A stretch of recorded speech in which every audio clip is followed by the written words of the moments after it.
pretty overwhelming audience, especially the judgmental ones in the back. So freedom requires the greatest sacrifices, and the struggle for it always matters. These are words of Zviad Chkhikvadze, 20-year-old protester who sent me this letter from jail to read it out to you.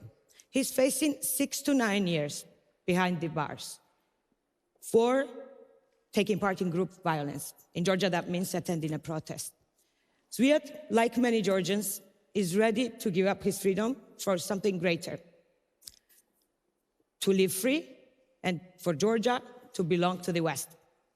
Free and the West always meant the same thing in my part of the world. That was true 35 years ago when the evil Soviet empire collapsed, and it is true now as well.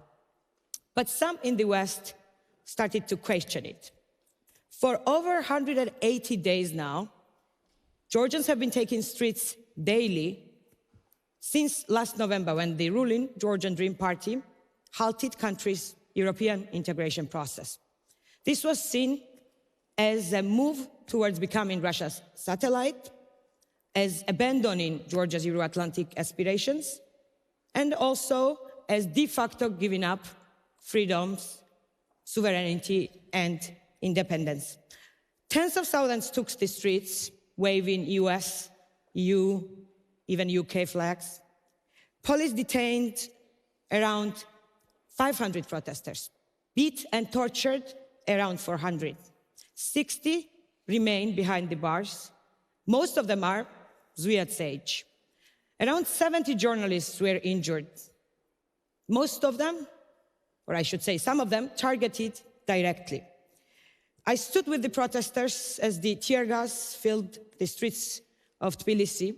Riot police teamed up with the thugs and known criminal elements, chasing down the protesters in the streets. Well, I interviewed people who had been dragged in the vans, beaten mercilessly, left unconscious with broken bones and blood-filled raincoats. When the street violence stopped making headlines, the government moved off the streets and to the courts, arresting Zviad and others like him. New laws went into effect that target civil society and media, labeling them as foreign agents, borrowing from Kremlin's playbook. Fines now for blocking the streets in Georgia have reached tens of thousands of dollars. Polls show that in Georgia, around 80% of population supports Georgia's European and Western Euro-Atlantic integration. That's why the ruling Georgian Dream Party hid behind strategic ambiguity, and I'm going to explain what I mean by that. After coming to power in 2012, the ruling party used language of Europe while borrowing from Moscow. Behind this duplicity is the leader of the Georgian Dream Party, Bidzina Ivanishvili, who has Soviet mindset and money that he made in Russia in 1990s. He has also sharks, penguins, and zebras on his private estate in Georgia, which is a pretty fitting description of the political environment he's created in the country.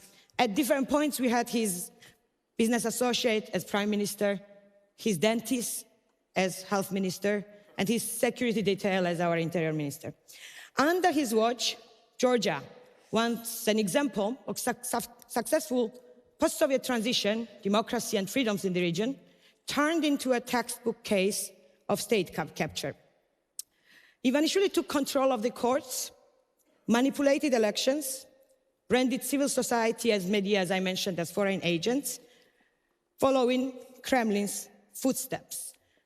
Meanwhile, he also amplified Russian propaganda narratives in the country, calling the West, the United States, and the European Union, on the one hand, imperialist aggressor, and on the other hand, woke hellscape, unable to defend its own values and its interests.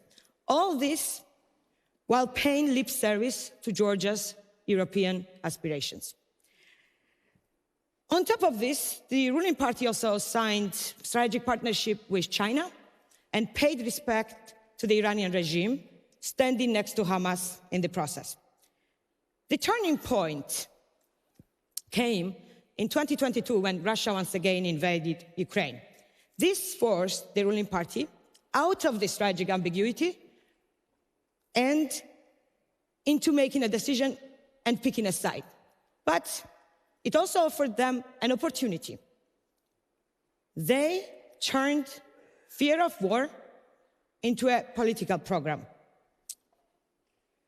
In a country which has been twice invaded by Russia, fear drives point home. The message is simple. Resistance leads to war. Going against Russia is dangerous. West will issue the statements while you die like they're dying in Mariupol. The ruling party turned Western inaction into a political doctrine, telling Georgians nobody cares, nobody will help you, no one's gonna come. So, submission, they say, is not a betrayal, it's a survival. In a world where democracies retreat and authoritarians don't, these lies started to convince some. Crackdown in Tbilisi was followed by condemnation from the European Union and Washington. European Union suspended Georgia's integration process. Washington issued some visa bans against Georgian leadership, but this was too little too late. For over years, Brussels has put process over principle. They granted the Georgian dream candidate status for the membership of the organization, even after it had cracked down on the protesters and passed the foreign agent law. This is not a policy. This is lack of it dressed as diplomacy. Some of you might ask, why would you care about Georgia? Is not it another small, remote country in the middle of nowhere? And it is. As the late Senator John McCain said in 2008 when Russia invaded Georgia, history, however, is often made in small, remote places. And we failed to impose costs on Russia when it invaded Georgia in 2008. We failed again in 2014 when Russia annexed Crimea and supported separatists in eastern Ukraine. And we all saw what that failure got us to in 2022, painfully. We've seen what happens when the aggression goes unanswered. The question is, are we gonna act on that lesson, or are we gonna let others rewrite it? Georgia is one example of larger crises that democracies face around the world. Authoritarians are becoming better at aiding their allies, they're becoming more assertive, and they know how to use Western reluctance to confront aggression decisively. And if West fails to draw a line in a small country like Georgia, how does it expect to take on larger adversaries like Russia and China? If deterrence fails here, what message does that send to the other countries? And who is next? I myself had a hard luck, a strange privilege, coming from the mountains of Georgia, from a small village, to live a life where freedom was not given, it was a question. Russian troops were not in the history books, they were outside, 1 hour away to be precise. Russia still occupies 20% of Georgia. I remember 2008. I remember Russian fire jets, I remember fear, panic, and most of all, I remember the horrible feeling of helplessness. For me, and many in Georgia, West is not a concept or an abstract. It's an ability to live free, in rule of law, and speak freely without fear. In Georgia, people still risk everything for that value. But in Brussels and Berlin, doubt has set in. It's a crisis of not only politics, but of purpose. Defending our values, I believe, is not idealism. Some of you might have casted me as an idealist. It's the only way to stand against those who are trying to oppose those values and define it for us. It is not the enemies we should fear, but our reluctance to protect our principles and strategic interests. Today's authoritarians understand what many in the West have forgotten. Retreat signals weakness, and weakness is provocative. So what can we do? First, we need clarity. Moral clarity must guide foreign policy, not because I'm an idealist, not because it's noble, but because it's pragmatic and strategically sound. Ambiguity is not a policy. It's a smokescreen, and autocrats have learned how to use that smokescreen. Second, pressure. Economic pressure against those who engage in human rights abuses. The pressure should be overwhelming, not adjustable.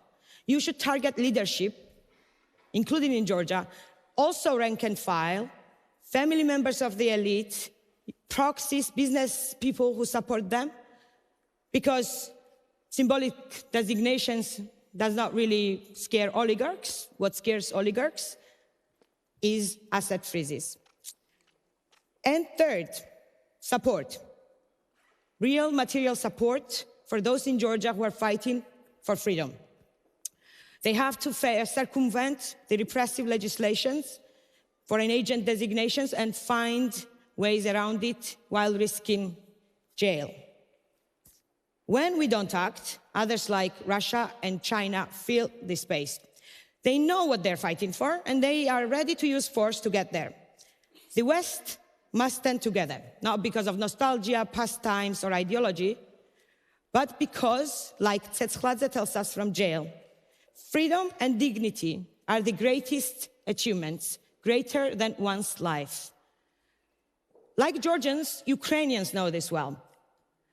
I know that the organizers try to have more Ukrainians here, and there have been Ukrainians at Oslo Freedom Forum before, but today, Ukrainians are defending my and your freedom in blood, and I really hope their voices will be heard here next year. Georgia,